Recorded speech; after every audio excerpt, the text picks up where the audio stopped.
cristiano que viene del mundo gentil. No, ese no se puede perder. Ese libro no es para... Pues, sácalo de la Biblia, dáselo a los judíos, el libro a los hebreos. Pues miren, el libro a los hebreos presenta a Jesús como Salvador. Presenta su labor salvadora. El autor de ese libro, si es Pablo o no, en este momento poco importa. Lo que importa es su canonicidad, que incluye su autoridad. No dividan ahí, como les ha gustado hacer, ¿no? Dice, bueno, será canónico, pero no tiene autoridad. Le digo, ¿y para qué es canónico entonces? ¿Para qué es canónico? La canonicidad se la da su autoridad teológica. Yo no tengo ganas de estar perdiendo mi tiempo leyendo cosas que no tienen autoridad, o semi-autoridad, o un poquito de autoridad, o que es una narración histórica nada más, porque ese libro de historia tiene más teología que historia, aunque habla del desierto, del pueblo en el desierto de Israel. Entonces, ese libro presenta la salvación, y Pablo se incluye en el capítulo 2 como siendo salvo. Por eso dice cómo escaparemos si descuidamos una salvación tan grande.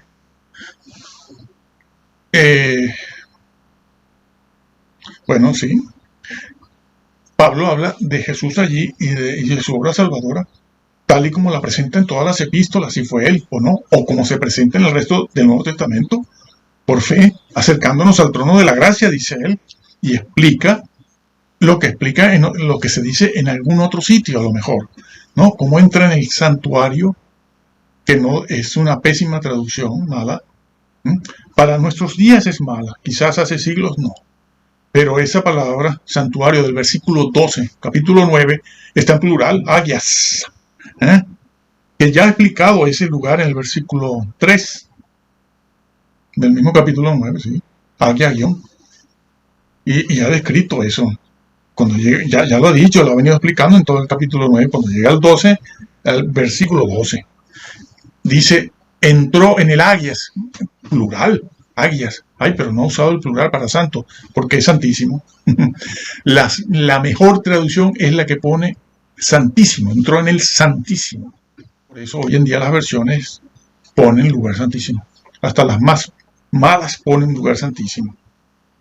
Porque él entró en el lugar santísimo cuando ascendió. Y no salió de allí nunca más. Nunca más. Hasta la diestra del Padre. Bueno, lo sacaron para distraerlo por algún lado. Pero el libro de Hebreos no presenta una situación que es contraria a eso. Se fueron al Antiguo Testamento y del Antiguo Testamento regresaron para poder justificar al señor Miller. Retomo entonces lo que veníamos diciendo. Así que la salvación que presenta a los hebreos, el autógrafo, el autor del libro a los hebreos, es la misma que se presenta en el resto del Nuevo Testamento y también del Antiguo, pero bueno, no vamos a entrar ahí ahora. Entonces, es el mismo tipo de salvación, y habla del mismo cuidado que hay que tener, cuidando la salvación que se te ha otorgado gratuitamente por fe. Ahí se quedó estos señores de la Reforma se quedaron ahí, justificados por la fe. Y en Romanos 3, claro, la psicopatía le llevó a eso. No solo a negar estos 4 libros y ponerlos al final de su traducción como inferiores, sino que además se va a Romanos 3 y pone allí entre paréntesis solamente, justificados por la fe solamente. Ahí se nota la psicopatía. Sí, ¿por qué? Cuando dice solamente, ¿a qué se refiere? Porque claro, hasta sus días la salvación era justificados por la fe, más las obras. Hay que ver qué tipo de obras, ¿no? Porque tampoco es cualquier tipo de obra la que se te ocurra a ti. No. Empecemos por los mandamientos morales, éticos, el decálogo. Y eso es mucho. Pero tampoco estamos entrando a especificar eso, a hablar solo de ese tema del decálogo. No, estamos haciendo otra cosa. Entonces, esta persona hizo eso. Ahora hablamos de Romanos 8, Romanos 11, Romanos 2. Está dicho, Pablo sí habló de la posibilidad de caer. aunque Pablo no sea el autor de a los hebreos, no importa, pero esa es una doctrina que está en el conjunto del Nuevo Testamento. Es la analogía temática de los temas, es la analogía de que tienes que encontrar. La Biblia se interpreta a sí misma. Sí, siempre y cuando leas manuscritos en los que no hayan borrado alguna palabra, en los que no hayan agregado o quitado párrafos completos, como son estos textos, estos códices alejandrinos, la familia alejandrina. Que por eso tenemos este problema, porque desde el siglo II empezaron a borrar y a poner, a borrar y a poner, a borrar y a poner cosas según seas docetista, gnóstico, según la persona era a lo mejor bionita, o a lo mejor era simpatizante de la filosofía griega, bueno, en fin, lo que sea. Retomo esto que veníamos diciendo. Entonces, el libro de los Hebreos habla de la salvación única que existe, y hace la advertencia de que corres el peligro de condenarte eternamente. En el caso de Hebreos, el escritor de los Hebreos les recuerda a ellos el caso del desierto, donde cayeron allí por incrédulos y se condenaron para siempre. ¿Por qué? Porque los hebreos cristianos de ese siglo I, hebreos cristianos de ese siglo I, que estaban siendo perseguidos, que estaban siendo vejados, que sufrían cárcel y despojo de sus bienes, esos hebreos en esa situación estaban pensando en volver a los sacrificios, a las ceremonias. Por eso ese libro habla tanto de eso. Estaban volviendo. Y Pablo les dice, ustedes son creyentes. Cristo no necesitan más nada que Jesús, el Hijo de Dios resucitado. No necesitan más nada que eso. Si ustedes se vuelven, abandonan a Jesús, bueno, abandonar entre comillas, abandonan a Jesús y se vuelven a los sacrificios, a los ritos, al sábado, a las fiestas, entonces habéis creído. Vuestra condición espiritual será condición, no posición. Vuestra condición espiritual será peor que la primera. Os habéis vuelto atrás. Y el que se vuelve atrás se condena, habiendo sido cristiano. Pero esa misma verdad está dicha para todos. Porque en Romanos 11, sí, Pablo lo dijo también allí, hablando del pueblo llamado, elegido y predestinado. Bueno, en el gnosticismo del siglo I y de Agustín de Hipona se habla del destino. Esta gente lo entiende como predestinado, pero bueno, sí, es eso, destino, predestinado. Bueno, también, pero tú usa la palabra predestinado, destinado previamente, sí o sí. Entonces, y lo dice, fue desechado. Utiliza el mismo vocablo que en 1 Corintios 9:27. ¿Sí? Cuando Pablo dice, no sea que yo venga a ser desechado. Bueno, les enseñaron esto de desechado de los premios. Sí, hay una doctrina de que te desechan de los premios. Desechado. Una palabra como esa, que implica la pérdida de la condición y posición espiritual, la emplean para premios. Entonces, allí en Romanos dice el pueblo de Israel, llamado, elegido, por esa razón, ¿no? Siguió su propia justicia, no la justicia de Dios, pero era un pueblo llamado, era un pueblo elegido, un pueblo además sacerdotal, con un llamado muy especial, como nación, pero fue desechado, porque fracasó. Y entonces Pablo se dirige a la iglesia, desgajado, y Pablo se dirige a la iglesia, las ramas desgajadas. No que desaparece el pueblo como tal, ni la región judía como tal, pero fue desechado. Ya será restaurado. No, estos no son. Ha sido restaurada la nación como tal, pero siguen en la misma apostasía de siempre. por no decir algo más grave. Entonces, pero Pablo se gira hacia la iglesia y le dice, y tú si te sientes orgullosa, iglesia cristiana, porque el Señor ahora el reino te lo ha dado a ti, a ver si tú llevas fruto, para que lleves fruto, y te pones orgulloso, piensa que el Señor a ti también te puede desgajar, te puede cortar, nada de predestinados llamados. Está ahí en Romanos también. ¿Y por qué lo dice? Bueno, porque es una realidad. Esas cosas pasan y pueden pasar. Dios no ha dicho que no. Lo que está diciendo Dios es que sí. Que sí, entonces créelo. No, yo prefiero... bueno. Entonces no digas que eres evangélico. Y si tú lo crees, te estás creyendo una mentira. Porque no estás haciéndole caso a esos versículos. No estás haciéndole caso a esos versículos. Entonces, también en Romanos 2 lo dice. Habla de la llave de la ciencia. Hemos de predicar, hemos de decirle a los hermanos, a esta persona que quieren saber la verdad, no se preocupen, que no son miles, son 20 personitas, pero suficiente. Job era uno, Jeremías era uno, Natán era uno, porque ellos piensan en la mayoría, donde está la mayoría está la verdad, pero eso es natural en el hombre, ¿no? Él nace con esa estructura intelectual. Y él cree que donde está la mayoría está la verdad. Y resulta que es al revés. Jesús lo dijo, he aquí uno mayor que Salomón. Sí, tú eres mayor que Salomón, pero no tienes caballos ni ejércitos. Ni tienes un palacio, ni tienes un templo, ni tienes soldados.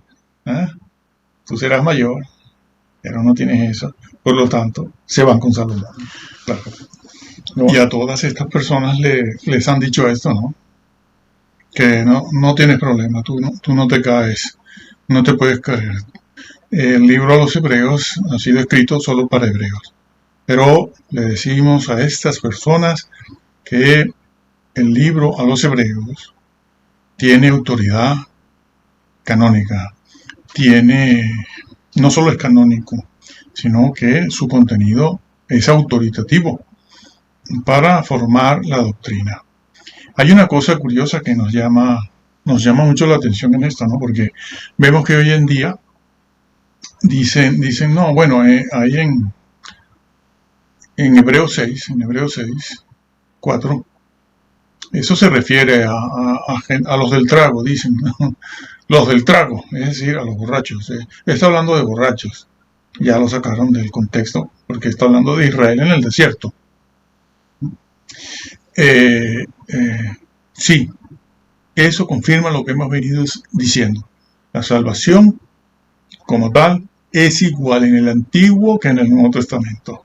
Nada de una salvación, según Scofield, para el Antiguo. Para los judíos había un tipo de salvación, que siguen manteniendo eso, y una salvación para la iglesia. Dos tipos de salvación distintas. Falso. Una condicional, la otra incondicional. ¿Listos?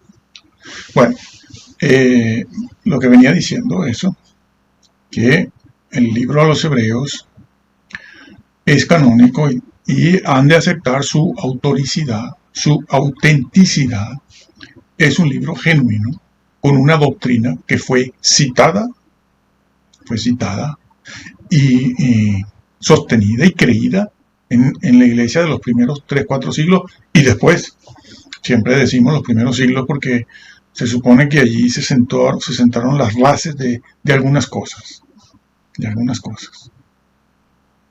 Entonces, porque para creer esas otras necesitas aceptar también algo falso, la infalibilidad de algunos padres de la iglesia, otorgándole a estos padres de la iglesia de Roma les otorga una infalibilidad como la tenía Pablo, la tenía Pedro. No puede ser, señores. La revelación terminó con Juan. Terminó con Juan. Pero claro, si para sostener prácticas culturales que venían incluso de antes del siglo I, para sostener prácticas culturales como el purgatorio, que eso es muy antiguo, eso viene de 2000, 3000 años atrás, y posiblemente de la India, bueno, lo encuentras en el mundo griego, etcétera. Entonces hablan de la infabilidad de los padres de la iglesia para mantener herejías importantes que han condenado a millones de católicos, entendiendo el vocablo católico en el sentido actual, no del siglo I. Entonces han de aceptar, vuelvo a lo mismo, la autoridad doctrinal, teológica que tiene el libro de Hebreos, incluidos esos capítulos, el 2, el 6, el 10 y el 12, porque el 12 habla de dejar de alcanzar la gracia. Sí, señor. Bueno, lo puedes tergiversar como quieras, pero ya están viendo. Bueno, entre paréntesis lo puso así, justificados por la fe solamente. Bueno, no, parece ser que justificó, lo veremos en la aplicación, justifica eso diciendo que los alemanes necesitaban que se les aclarase bien lo que quería decir. Bueno, si nos ponemos en esa, aquí cada quien puede producir su propia Biblia. Porque decir, bueno, yo puse la palabra solamente entre paréntesis porque el pueblo alemán necesita que se le aclare eso. Ahora no critican a los católicos, que eran los que a pie de página ponían unas cosas, unas aclaraciones que hacen falta a veces, ¿sí? Yo estoy de acuerdo con que se haga, pero no para que me cambies incluso el texto, que fue lo que hizo, cambiar el texto, meter allí solamente para poder desahogar la psicopatía que tenía en cuanto a la ley y al decálogo. En cuanto a la ley y al decálogo. Entonces, mi estimado, usted si tiene temor a perder su salvación, empiece ya a averiguar en la lectura de la Biblia, leyendo la Biblia. Esta es la Biblia de Estudio Mundo Hispano de Reina Valera. Empiece usted ya a leerla. Claro, es que todo el mundo quiere aceptar Juan 3:16, irse para su casa y ya no tengo nada que hacer. Pues, ¿para qué lee usted la Biblia si usted ya no tiene nada que hacer? Usted está bajo la perseverancia de los santos. Bueno, tratan de excusarse con eso, pero esa perseverancia de los santos, que es el título de la doctrina, es lo que vulgarmente se conoce en el vulgo, la masa llana, como salvo siempre salvo, es lo mismo. Ya te podrán decir que no, nosotros no hablamos de eso. No, sí. Bueno, no lo titulas así, pero nosotros lo conocemos así, porque es una expresión un poco ordinaria, vulgar, pero sabemos que eso es producto de la perseverancia de los santos. Entonces, eso ha sido así, y eso está escrito. Por supuesto que tienen sus defensores. Yo conozco un par de ellos que además lo han reconocido. Dice, sí, pero eso es verdad, pero yo no me quito, no me salgo de aquí. Digo, ahí está, cizaña pura, apariencia de piedad. A mí no me engañas tú. Ya los judíos eran así también, y los fariseos y los saduceos. Incluso los saduceos no creían en la resurrección. Pablo utilizaba ese argumento como fariseo para defenderse ante la acusación de los saduceos. Entonces, si quieres saber la verdad, aquí te la estamos diciendo. Y si quieres adorar al Señor, como ya dijimos la vez pasada, tienes que conocer la palabra de Dios, tienes que conocer al Dios en el cual dices creer.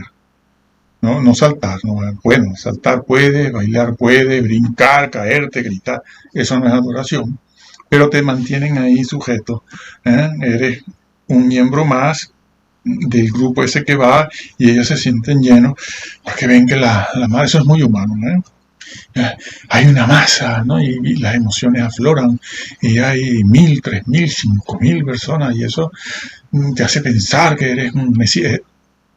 Está de moda el delirio mesiánico. Todo el mundo tiene delirio de Mesías.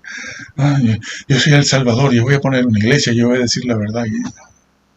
No, porque nosotros estamos de salida. Ya son 42 años en esto, ¿no? Nos ha costado mucho llegar aquí. Entonces, eso es lo que tienes que creer y hacer. El libro de Apocalipsis. Bueno, lo que dijo el señor Calvino de ese libro, yo no lo voy a decir aquí. Averígualo tú, que no es tan difícil. No voy yo a expresarme del libro de Apocalipsis de esa manera. Cosas raras. El Apocalipsis, cosas raras. Bueno, está bien, se puede justificar. Y uno decir, bueno, es que en el siglo XV no se sabía y tal. A lo mejor leyó a Eusebio de Cesarea, que no creía en el milenarismo. Otros dicen mileniarismo. Sí, dijo que Papías era una persona de escasos recursos mentales. Porque contemporáneo de Juan, ¿no? Nada menos. El escritor del Apocalipsis. Y lo calificó de esa manera. Hubo otro por ahí, no recuerdo su nombre, en el siglo II, siglo III, que dudaba de que, empezaron a dudar, bueno, con Eusebio de Cesarea, si yo mal no recuerdo, y no mezcló la información, que no creían en el milenio. Papías sí. Bueno, y este otro, que no recuerdo su nombre, quiso quitar el capítulo 20, terminó quitando el libro de Apocalipsis. No me parece que el libro de Apocalipsis, ¿tú qué crees? ¿Qué te parece? Lo quitamos, ¿no? Bueno, quítalo de ahí, no pasa nada. Sí. Y el Señor dijo, al que quite, yo le quito. Al que quite, yo lo quito. Al que agregue, yo le agrego las plagas de este libro. Pero es que eso está en otras partes del Nuevo Testamento y sobre todo, de manera muy clara, en todos los escritos judíos está en el libro de Enoc. En el libro de Enoc está incluso detallado, pero en Proverbios, ¿no? Proverbios, y está también en Génesis. Deuteronomio. Está dicho, no quites ni agregues, para que no te condenes. Tampoco modifiques, ni modificar, ni quitar, ni poner. Proverbios, Deuteronomio, Apocalipsis, el libro de Enoc lo detalla porque habla de el que haga traducciones incorrectas, llevando el agua a su molino. Sí, aquí voy a decir algo también importante, que lo veremos. Eso está hecho, ¿no? Voy a decir algo importante. Porque el libro de Enoc lo dice, el libro de Enoc habla de quien traduzca a otros idiomas, pero alterando, cambiando, modificando, será condenado. Vimos hace poco a estas personas que entran a internet, ¿no? En un chat, y allí van 4 o 5 personas y habían 2 personas, ¿no? Que eran las que llevaban este chat o este canal, y una de ellas se supone que era un señor de unos 38 años, ¿no? Se supone que especializado, por lo menos licenciado en Biblia o en doctrina, lo que sea, pero de seminario. Y una chica también de seminario, una muchacha. Y entonces estaban hablando de los manuscritos, favoreciendo los manuscritos a la familia alejandrina gnóstica falsa, porque niega al Señor, por eso es. Entonces, y allí, bueno, y salió a relucir el libro de Apocalipsis y el capítulo 22, en ese chat donde ellos estaban ahí con otros conversando, hablando sobre los manuscritos y tal, y se dicen muchas verdades, muchas cosas que son ciertas y otras que no. Nunca estas conversaciones o estudios son puros, ¿no? Se entremezclan errores, herejías con verdades, lo cual hace muy, muy difícil, hace muy difícil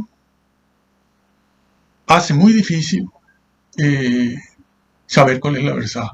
No, es muy difícil entresacar la verdad de los errores, de las herejías y todo esto. Para eso has de saber mucho. Y eso lleva muchos años, saber de todo un poco y tener una visión amplia, panorámica. Porque todas estas personas leen 2 o 3 libros Y ya son expertos en manuscritos griegos. Son expertos en manuscritos griegos ya pueden hablar.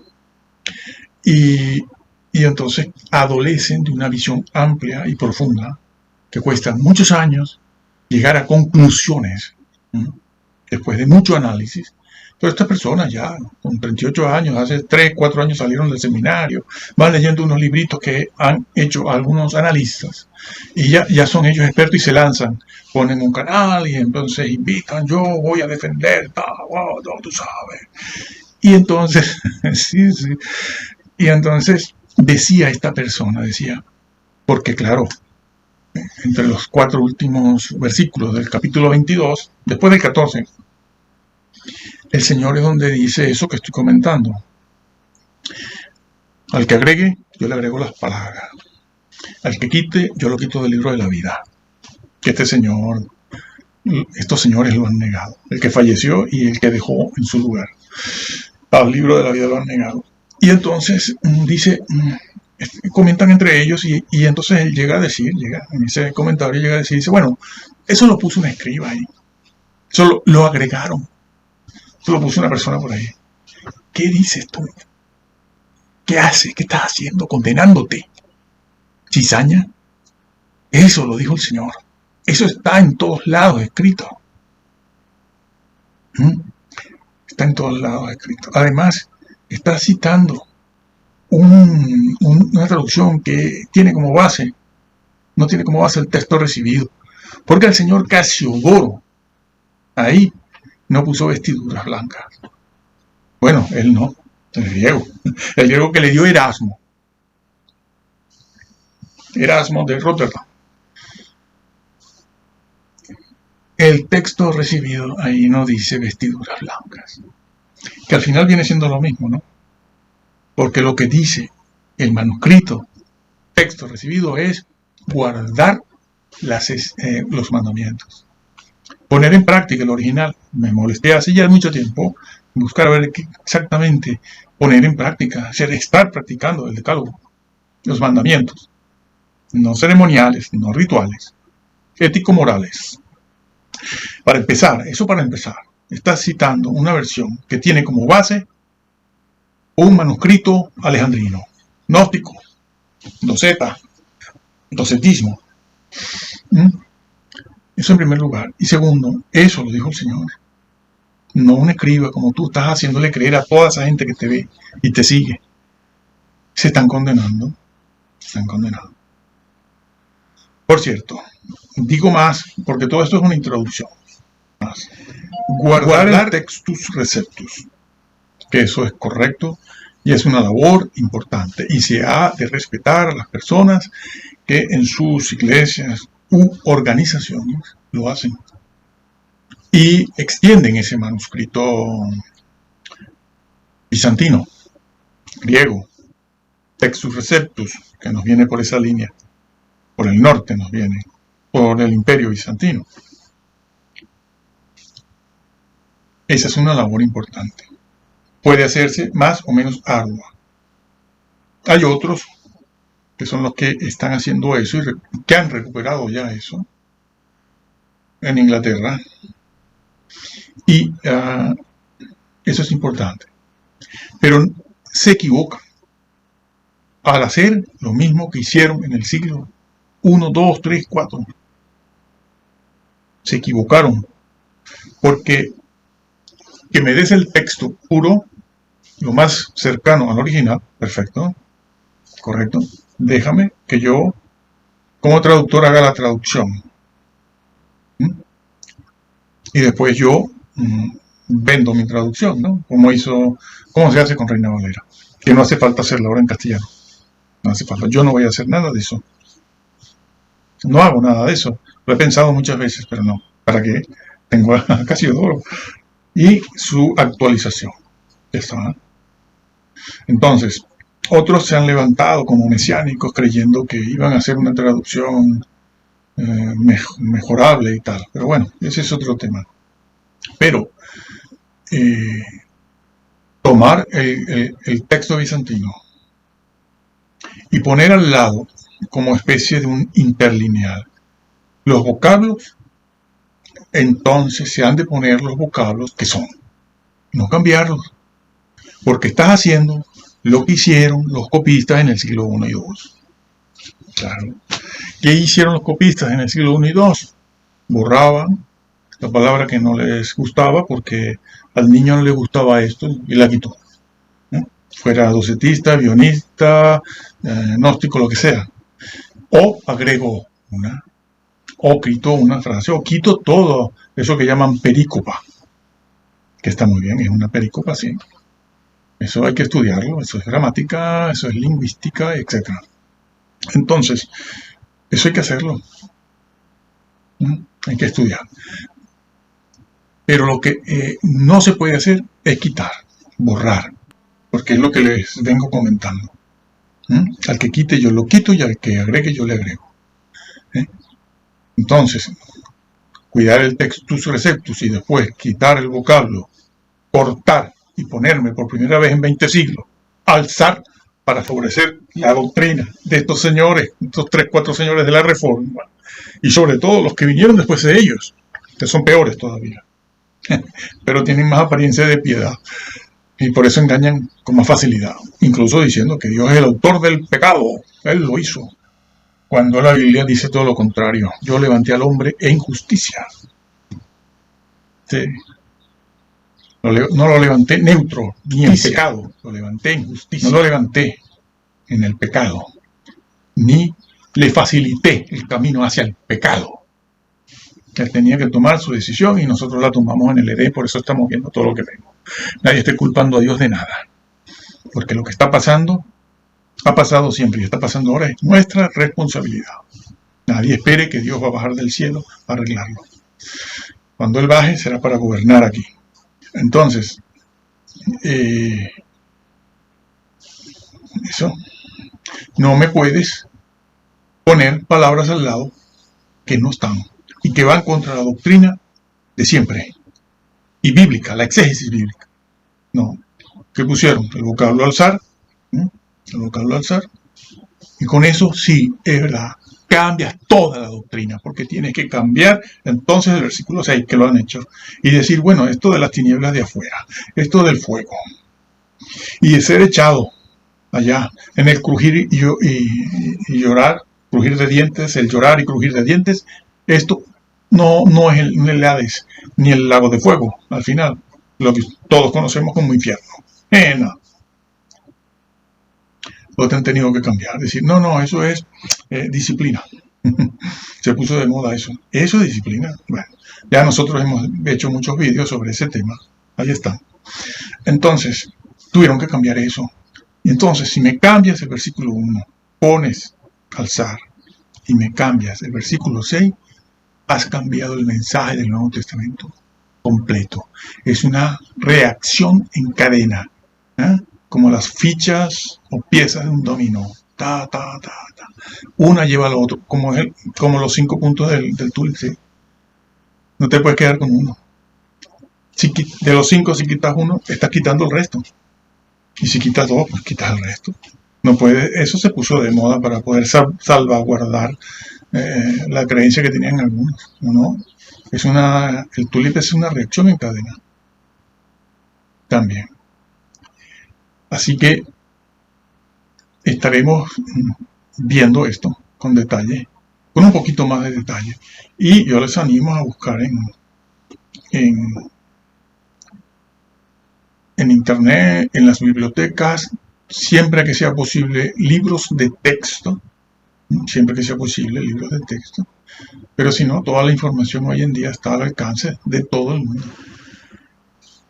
Y por eso estamos haciendo y diciendo esto ya abiertamente. Estamos empezando. Esto es una introducción. Que vienen a decir, usted habla de muchas cosas. Sí, hablo de muchas. De muchas cosas importantes. Atiende. Óyelo. El que tenga interés. Para que te salves. Para que te salves. Porque te han engañado. Te han engañado. Y que el Señor los bendiga. Y lean este libro. Créanlo tal cual está. Tal ¿Cuál está?